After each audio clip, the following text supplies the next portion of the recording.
Hello, everyone. Thank you for joining us this morning or afternoon or evening if you're in Europe. We're very excited to have you here at our bioinformatics webinar. We are going to move on to our first speaker of the day, my colleague Ibrahim Javanji. Ibrahim is the Senior Director of Product Management and Marketing at Arima, and he has over 15 years of experience in the biotech industry, specializing in genomics. And at Arima, Ibrahim spearheads new product development. Ibrahim, the floor is yours. Thank you, Janetta. I'm going to take over the screen and just give me a second here. Well, thank you so much, Janetta, for a wonderful introduction. And I'm so excited to be here and to present to you. I was really excited to see such a large number of folks who aren't familiar with Hi-C. And I think that for those folks, this hopefully gives you a quick primer on what Hi-C technology is and how it's used in genome assembly. And then for those of us who are familiar with Hi-C, this could be a nice little refresher of what how Hi-C works, but also what makes us different from other Hi-C based technologies. So I'm going to start with a 3D overview of the technology, show you its benefits in genome assembly, and then go over specifically the Arima high coverage Hi-C kit, which is designed specifically for genome assembly. So just to kick things off, I wanted to give an overview of Arima Genomics. Arima Genomics, we provide kits and reagents. We've been commercializing kits since 2018, so we've been around for a bit now, and not just providing kits and reagents, but we also provide services and support. So we're able to kind of take in your samples and to process it end to end if you don't have the infrastructure or resources to do it in-house. But we're really focused on democratizing our kits and reagents to enable our customers to be able to perform our workflows in their hands as well. Some of the things that set us apart are our flexible sample input types, our commitment to a science-first approach, and our chemistry is compatible with various samples and assembly platforms. I mean, one example is, we partner with VGP, and this Galaxy introduction is a great example of our chemistry's compatibility with other pipelines and platforms.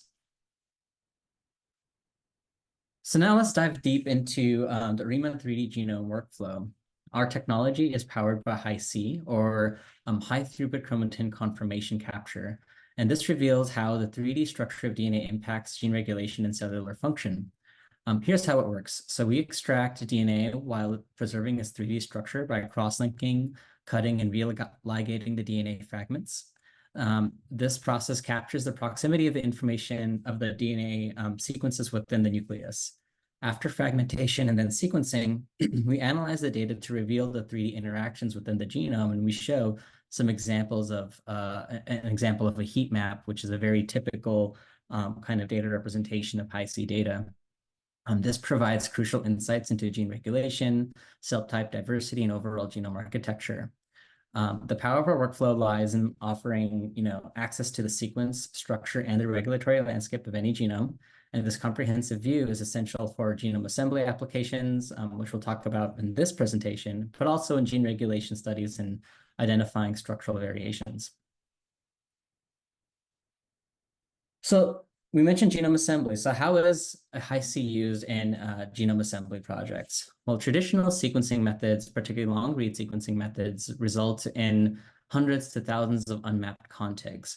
But these contigs lack the necessary context for a complete assembly. So what Hi-C does, Hi-C technology provides the context of each contig by capturing the 3D structure of the genome. We can scaffold these contigs into their correct locations in the genome, leading to more complete chromosome scale assemblies, which in turn reveal, critical biological insights that inform biodiversity, conservation, ag bio, and even human health.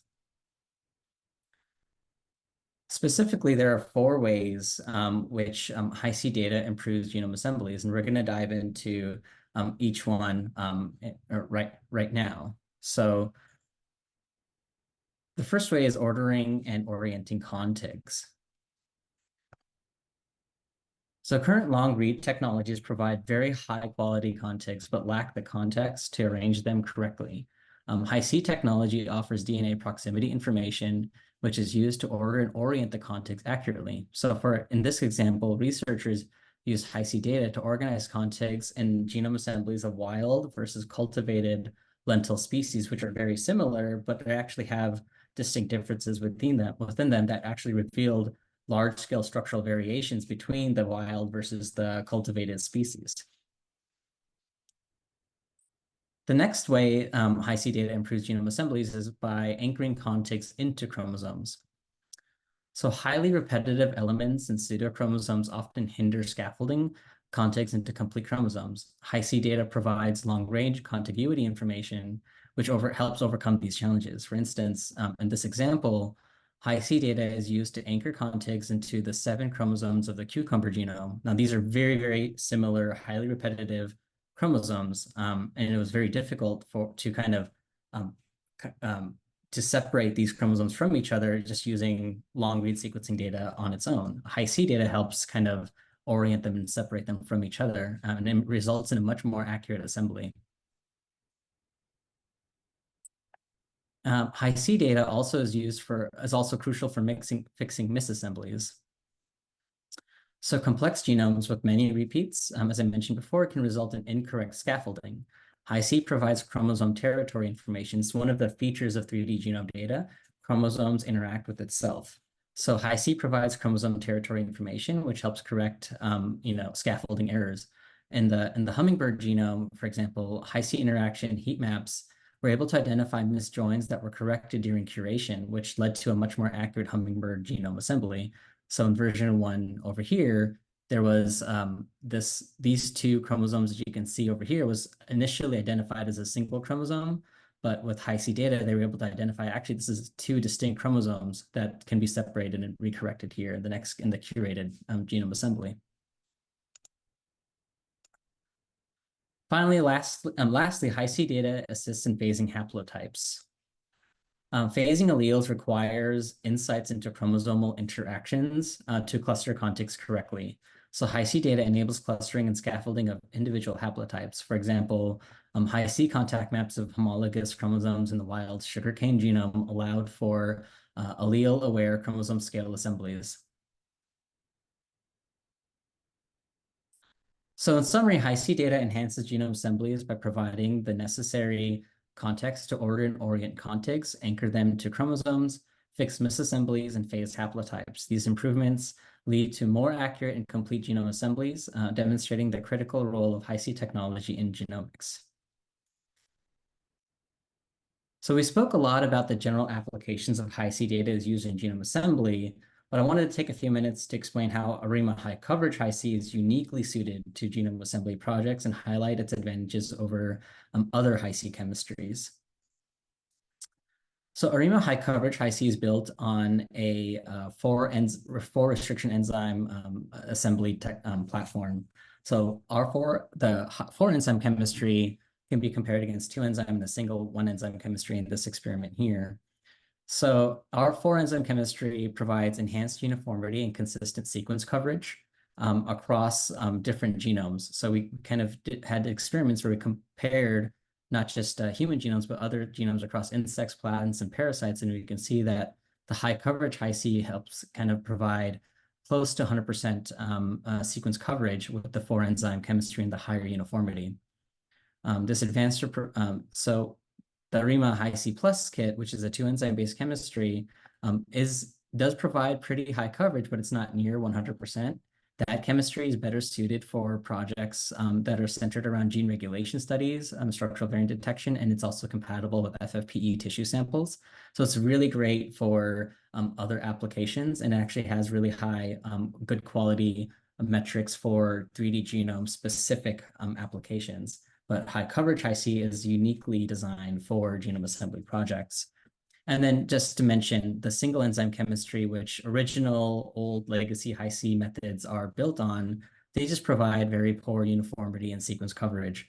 So if you're doing genome assembly projects, it's important to be able to kind of have uniform and even coverage across your sample's genome.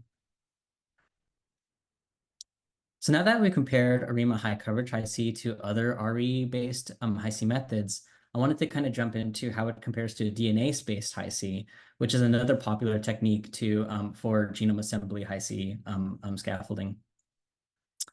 So when we compare high coverage Hi-C to DNA-spaced Hi-C, our technology consistently delivers higher quality 3D genome data. Arima's four-enzyme approach ensures more uniform and extensive coverage in general versus traditional RE-based methods, but it also leads to better mapping and sequencing results. This means that we have more usable data and higher quality reads, which are essential for an accurate genome assembly. Finally, also, Arima chemistry produces fewer sequencing errors, particularly at lower coverage levels. Our technology has lower rates of false positive variant calls and higher sensitivity for variant detection compared to DNA-spaced Hi-C. And this would be very important for phasing type applications and things like that. This reliability at lower depths translates into cost savings and more accurate data, which are critical for large-scale genome projects. And then that poor quality data can significantly impact your assembly performance. And DNA-spaced Hi-C often results in lower quality scaffolds and assemblies due to higher rates of sequencing errors and lower amounts of usable data. In contrast, Arima high coverage Hi-C with its superior chemistry and reliable data quality ensures high quality genome assemblies. This leads to better overall performance and more accurate genomic insights. And in this example, you can see like the same amount of N50 data initially starting, when you start with the same amount of data, you get actually a much better kind of resulting scaffold at an N50 level. So, Arima high coverage Hi-C has a proven track record of performance and quality. Our technology is supported by more than 200 genome assembly publications and counting. Researchers around the world rely on our chemistry for their chromosome scale assemblies. Some notable projects that we're heavily involved with are the VGP Vertebrate Genome Project. We're part of the Darwin Tree of Life project, and we're also part of the European Reference Genome Atlas as well, where our Hi-C data has been instrumental in generating accurate and comprehensive genome assemblies. And by choosing Arima high coverage Hi-C, you would be joining a community of leading scientists and institutions committed to advancing genomic research with the highest standards of data quality. In conclusion, achieving chromosome scale genome assemblies requires the superior context provided by Hi-C technology. Arima high coverage Hi-C with its four enzyme chemistry offers unparalleled uniformity and sequence coverage, ensuring more accurate and comprehensive genome assemblies. And we've seen how Hi-C data enhances genome assembly by orienting contigs, anchoring them to chromosomes, fixing misassemblies, and phasing haplotypes. Compared to other methods, Arima high coverage Hi-C consistently delivers high quality 3D genome data and fewer sequencing errors, ultimately leading to better assembly performance. Now, I want to thank you so much for your attention. Hopefully I didn't go too fast, but I wanted to make sure we had plenty of time for the next stage of this presentation. So with this, I wanted to hand it back over to Janetta. And again, thank you so much for giving me your time and attention. Thanks so much, Ibrahim. Yeah, that was a fantastic overview. Really nice to get that foundation before we move on to the next stage. And I am really excited to introduce our guest speaker, Delphine Lariviere from the Galaxy team. Delphine is a computational biologist who has been part of the Galaxy team at Penn State for 8 years, and she's involved in developing workflows in Galaxy and collaborating with research projects such as the VGP. So we're very, very excited, Delphine, to have you here as our guest speaker. Welcome, and the floor is yours. Thank you for the introduction, Janetta. I'm going to take over screen sharing.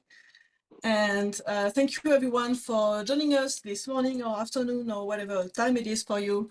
I'm very excited to share with you an introduction to genome assembly and scaffolding with Hi-C data in Galaxy. So we're going to start with a brief introduction to what is Galaxy and what is the Vertebrate Genome Project. And we're going to talk about briefly how assembly works, and especially how we can use Hi-C data for phasing, scaffolding, and manual curation.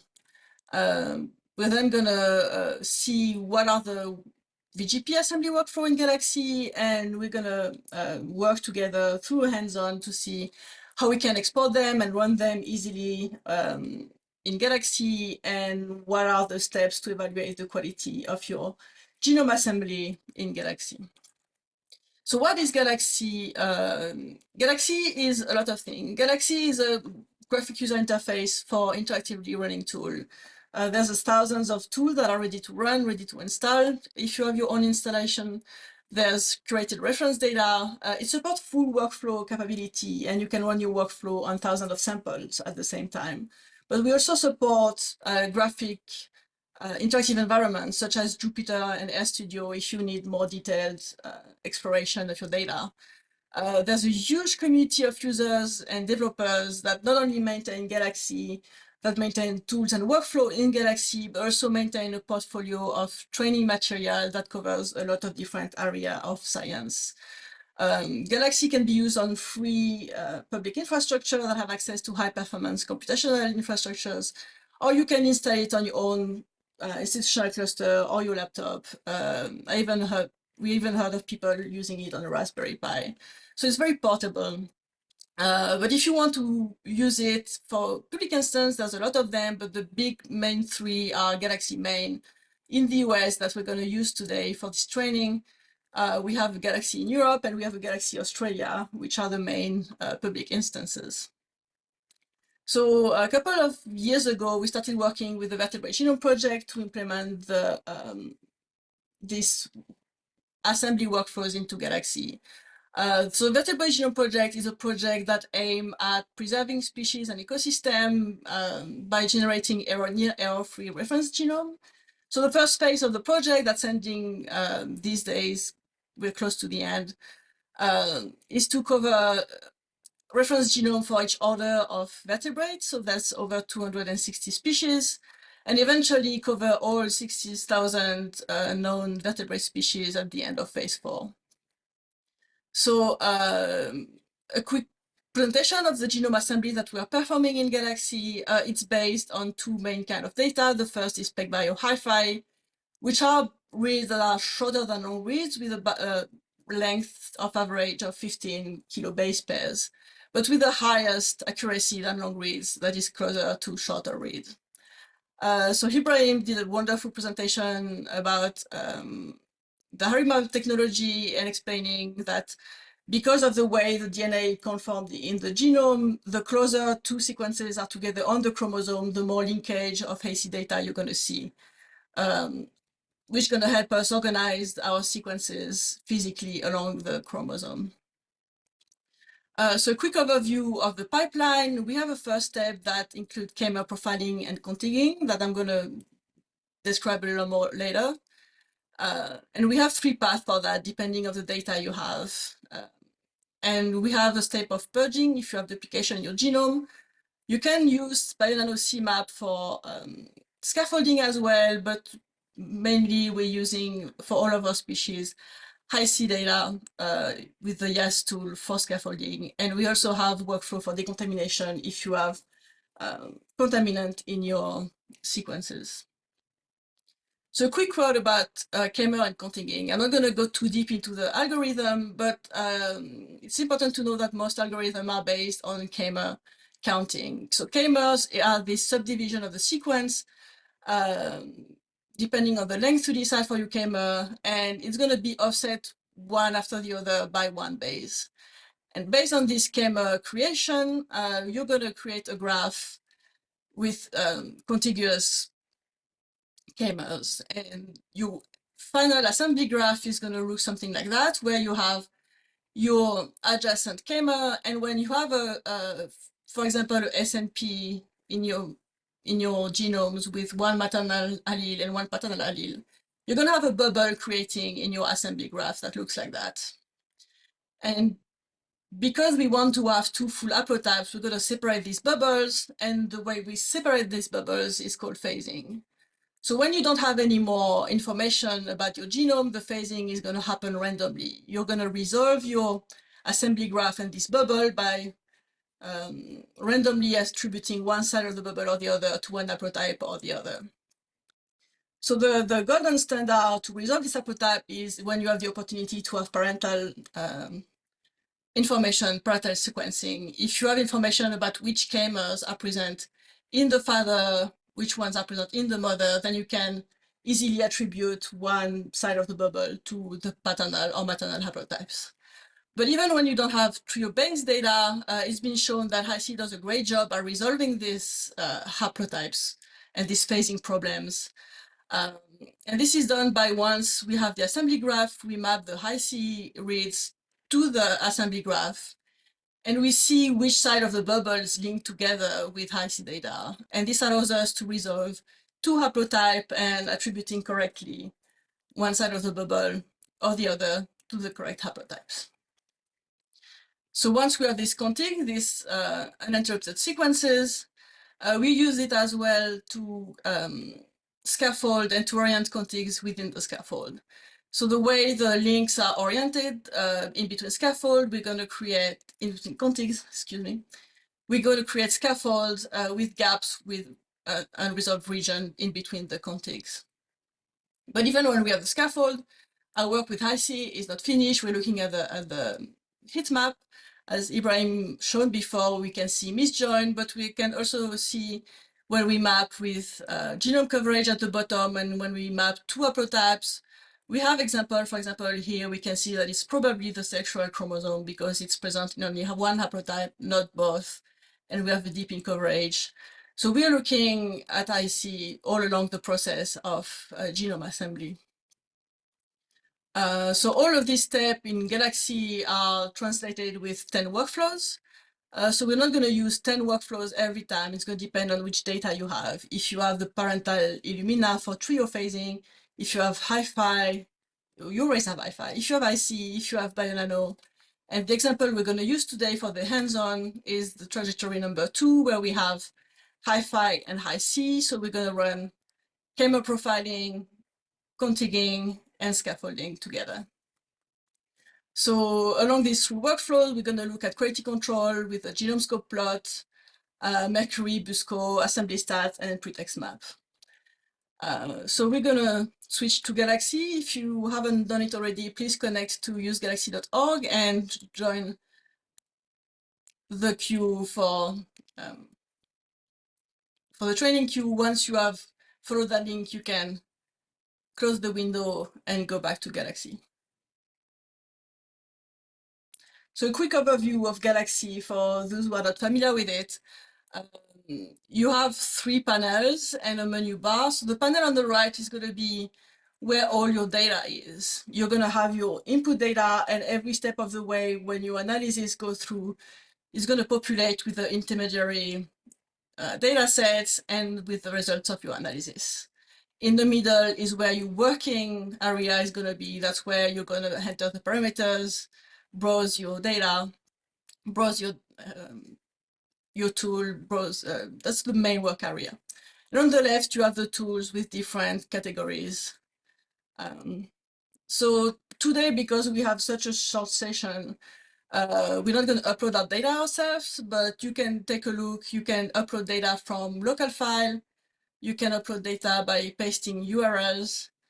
And I want to show you that you have also access to Genomark, which is a repository where all the VGP data goes. So you have access to all the species, and for each species, you have the genomic data and you have the assembly results once they've been generated and curated.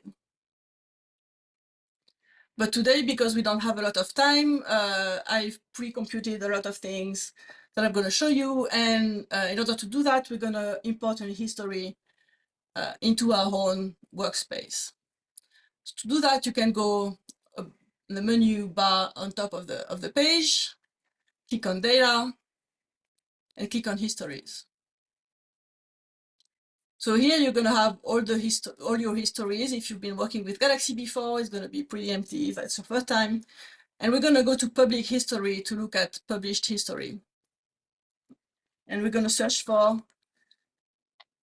histories annotated with VGP. And we're going to work with yeast scaffold. You're going to click on the workflow, click view. And you can have first an overview of what the history looks like. So you have a lot of data sets because I pre-run everything so we know in case it doesn't run fast enough, we can look at it. So you're going to import this history, name it whatever you want it to be.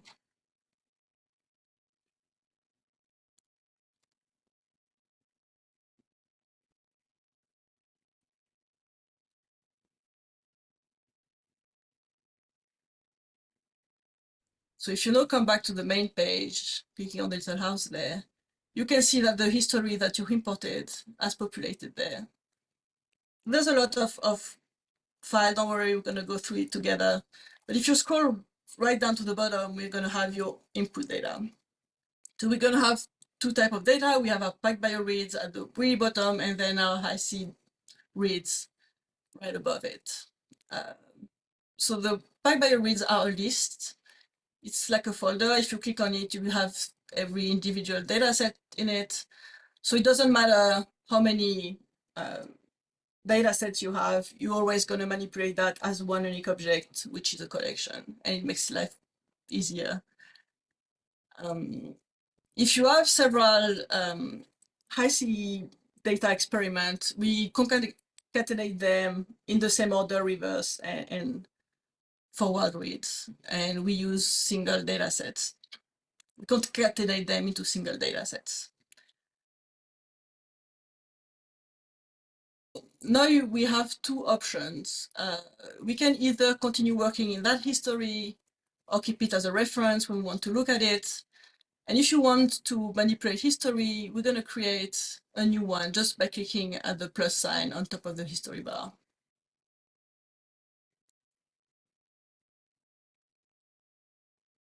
Then we're going to history option and show history side by side.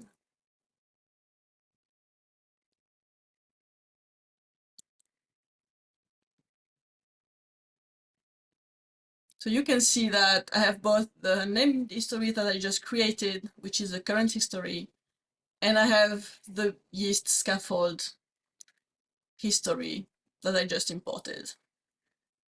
So if you want to work in a new clean history, you can just drag and drop the initial data sets into your new history, and you see that it populates and it's ready to work with. Again, create a new history with a plus sign and go to the three-line menu, click on show histories side by side. If you don't have the right history in the middle, you can click on select history and you have a list and you can add or remove histories in that list. Okay, now off to the fun part. We're going to export workflow into Galaxy and start running our analysis. So if you can go to Docstor, there's a link that's going to be in the chat. And that's where all the workflow for VGP are stored. So we're going to start with the step of contigging and K-mer profiling. So the first step is we're going to use workflow VGP1. You can go to the page and you see you have a button on the upper right, which is launch with Galaxy. You can click on the arrow, be sure that it's sending you to usegalaxy.org, which is the one that we're using today. And you can click launch.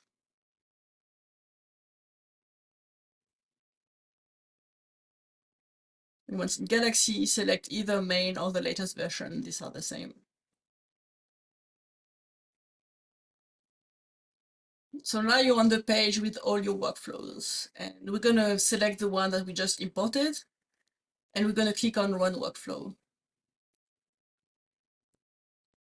So you can see this first step is pretty simple. It's just going to read the K-mer, create a database of all the K-mer that are available in the PacBio hi-fi reads, and it's going to generate profile and estimation of information about the genome based on this K-mer database. So the data we are working on is a diploid yeast. And so we're going to keep the ploidy at 2, and we're going to use a K-mer length of 31. And then we're running the workflow by clicking on the arrow on the top right of the screen that says run workflow.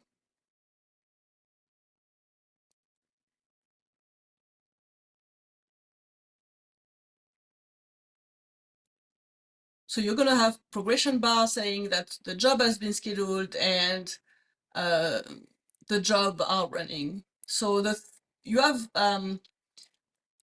4 colors, possible colors of your dataset in the history. You have the green one, which means the dataset is finished, present, and you can use it for subsequent workflow.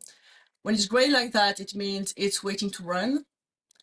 And you're going to see when you wait a little bit, the jobs are going to turn yellow. It means they're in the process of running when they're yellow. And if they turn red, it means there's an error in the job. So you can see that we create the Merit database, which is a database with all the K-mer. And we have GenomeScope dataset that are created, which are the tools that calculate models and information about the genome. So we're going to go back to the history that already ran. So we're going to click on the little arrows on the top right of the history.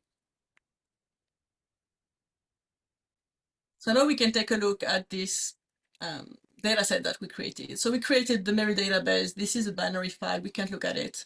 But we can look at the GenomeScope images. And we're going to look at the linear plot, which is number 26 in the whole history. So if you're like me and the image is a bit big for your screen, you can click right and click on Open Image in a new tab to have a better view.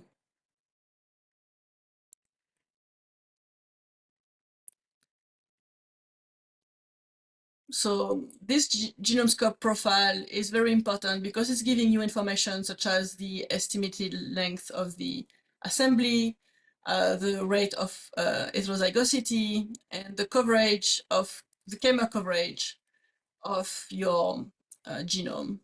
So what we want to see in diploid species these 2 peaks graph, because one peak corresponds to K-mer that are heterozygous, and the second one is homozygous regions, because it means we have here 25 coverage for one side of the bubble, 25 for the other side of the bubble, and when the 2 haplotypes have the same sequence, we have 50 coverage of the whole sequence.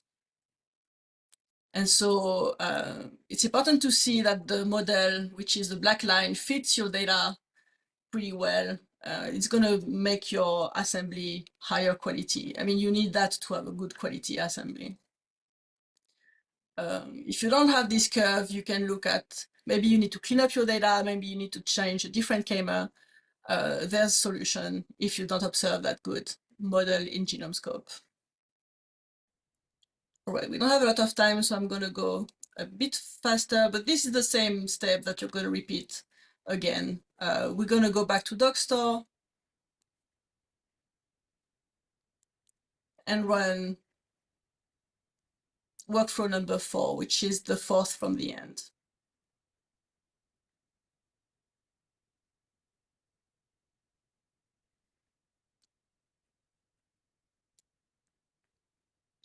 Same thing, we're going to import it in galaxy.org.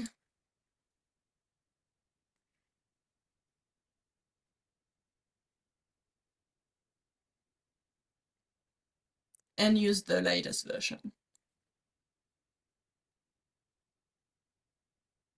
Same as before, we're going to run the workflow by clicking the little arrow on the bottom right.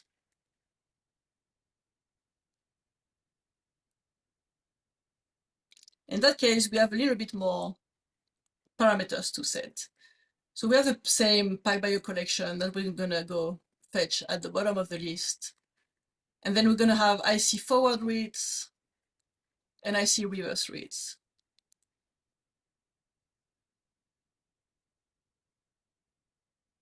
We're going to use the GenomeScope summary that has been generated in the previous step. So if you click on the menu, it should be at the bottom. Here you have GenomeScope model summary, model parameters, and we're going to use the summary here. And the Merit database, you should have only 1 year history, so it should already populate it.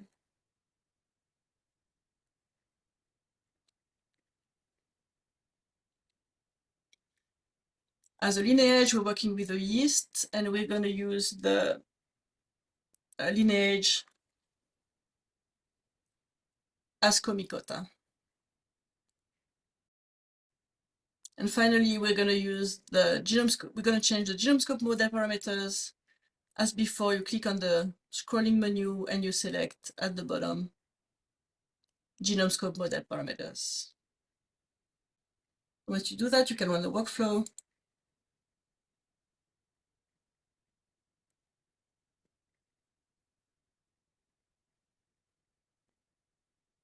And this one will take a little bit to populate because there's a lot of steps.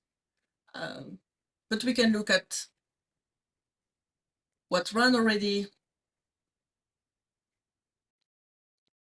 And this is data set in the old history, the first one we imported.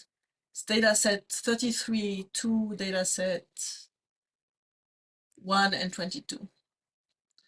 So the important one to look at, you're going to want to look at the Bosco summary image, which is number 85.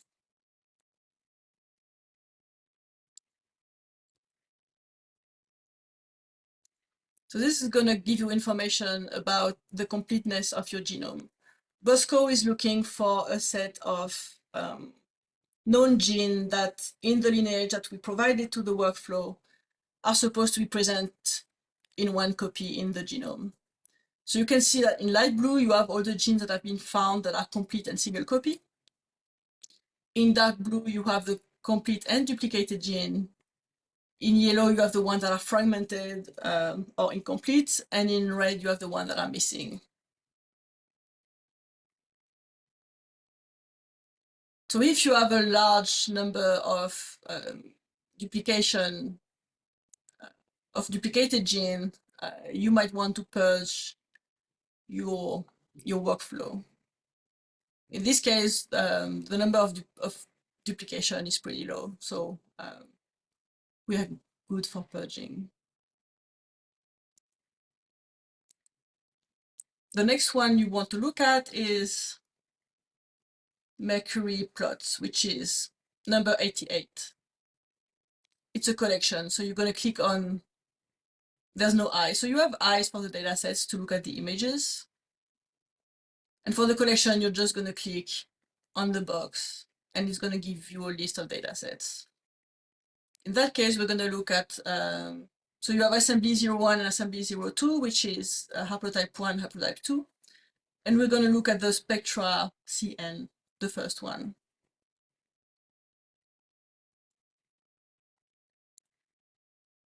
And you're going to find a graph that is similar to what we see in GenomeScope with the coverage, with a peak at homozygous coverage, heterozygous coverage, and a peak at homozygous coverage.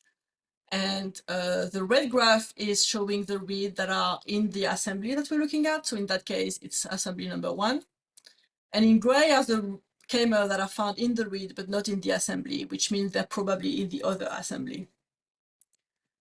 So what we want to look at is, we choose K-mer so that they are unique in the genome, because if they are not unique, then we have graphs that loop over themselves and it messes up the assembly. So you're not supposed to find 2 copy K-mers in 2 different places. So you want to be sure that the blue or anything after red is not present in your diploid species. If you do, then that's an indication that you need to purge your genome again and use the purging workflow that we propose.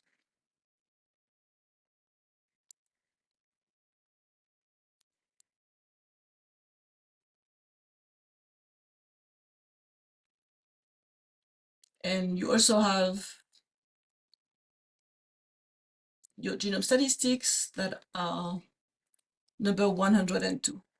You have 97 and 98, which are individual for haplotype 1 and haplotype 2, and then in 100, we just paste the 2 together so we can compare the statistics. So you have the number of scaffolds, the total scaffold length. The number are a bit off, but that's because we're using simulated data on the yeast. It's not a very clean assembly. I'm going to share with you another assembly if you want to look what real data looks like. And you have plots showing the N, 25, 50, etc. between the two haplotypes and the cumulative size of the contigs, of the contigs into the two haplotypes. So I'm just going to show you quickly what the last workflow looks like because we're running out of time. We're going to use VGP8, which is the scaffolding with IC. Same thing, we're going to import it into galaxy.org.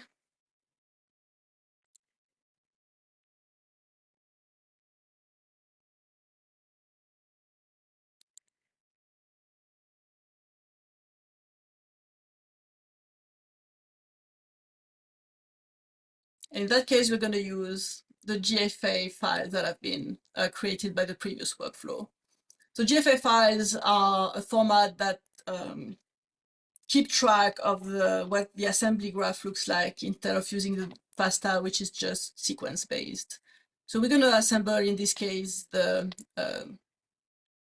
haplotype 1 GFA. This one is optional, so we don't need to touch it. We're going to use the same lineage as before, forward and reverse read for high C, and we're going to use, depending on the Arima technology that you use, you're going to select the data that the probe that you need. So here we're using Arima high C 2.0, and we're using data set that has been created by the previous run of the workflow, which is the estimated genome size. Delphine, just a quick question to make sure I understand correctly, because we've already run essentially 3 workflows. So is it important to run workflows in that order because you need the output files from one workflow to use as input files for the next? Yes, absolutely. You're going to create your K-mer database in the first. That's going to be used, and parameters that are going to be used in the second workflows. And then the second workflows is creating your contigs. And you're going to use your contigs to create scaffold in this workflow with IC data to create your scaffolds. Got it. Got it. But then that's nice because essentially you're running all your workflows within Galaxy, right? So all Yes. that data is already available once the workflow completes. Exactly. And you can start populating it while it's still gray, as long as the data set have been created in the history, which means you don't have to wait for all of the jobs to be finished running to run the next workflow. Okay. Just recommended, especially in between contig and scaffold, that you look at the Mercury plot. So in that special case, we want to wait for that to be finished. But in general, you don't need to wait for the workflows to finish to run the next one. So if someone is running this workflow on their own genome, is it essentially enough to have their PacBio reads and their high C reads? And that's what they start with workflow number 1? Yes. Okay. We have been using only high C and hi-fi in this example. Mm-hmm. We have other option when you can use bionano and trio data if you have them, but yes, the recommended minimum is hi-fi and high C in our case. And same situation, we run the workflows. And it's going to load, but in the meantime, we want to look at the pretext map. So you can filter and create in the bar, you can look for specific names. So we have the 2 that have been run before, that the one that I just launched, but we have in number 152, before the contigging, before the scaffolding step, we're almost done with the workflows. That was the last one. I just want to show people that if you want to look at the high C heat map, you can look at the pretest snapshot. This is before the contigging, and this is after the contigging. In that case, since we already have small data sets, we don't have a lot of difference. But you want to take a look and see if your scaffolding step worked properly. So if you want to have go more in depth with what the output looks like, after this seminar, you can go to histories and look at public histories. Excuse me.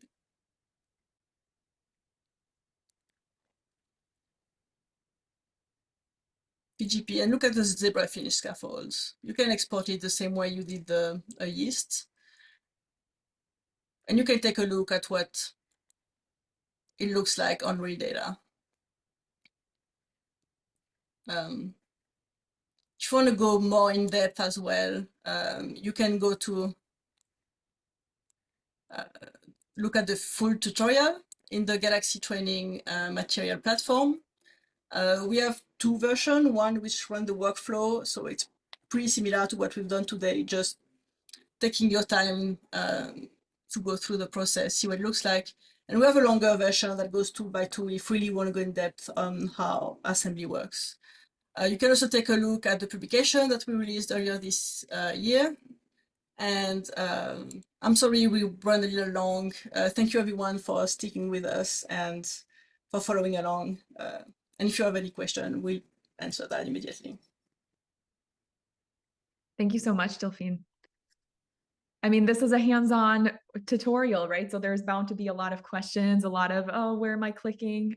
But again, this is all being recorded. So you guys will be able to go back and pause and review step by step, make sure you're doing it right. I think the biggest barrier to people who are not really computationally savvy or bioinformaticians is just like, logging in, creating an account, just trying with a very simple genome at first, and then going from there. So question from Felipe for Delphine, how do we define the K-mer number? So it's a good start to start 2131. We want it to be there's different school, but if you go with a odd number, it's a safe bet. But it's going to be depending on what your genome scope looks like, because we want the K-mer to be long enough to be unique in the genome. But if they get too long, then you have a low coverage and you have less information. You lose information in your graph. So yeah, it's going to depend. If you have a good genome scope model, then it's a good K-mer length, but you can play around, see if it makes a difference in your result if you don't get good result with genome scope or your assembly. Thank you. We had a couple questions around like how long it takes to perform a high-C analysis on Galaxy, or the time it takes to complete invocations depends on your computer GPU. Can you comment on that? So on your computer, I don't know how long it will take. The zebrafish genome, which is 1 gigabase pair, takes about a couple days from A to Z, including bionano scaffolding. Can go to a week if you have, we have a frog that is 8 gigabase pair that takes a week to run. So it really depends on the complexity and the size of your genome. But if it takes more than a couple days and you have a smallish genome, then you might want to look at a problem there. Thank you.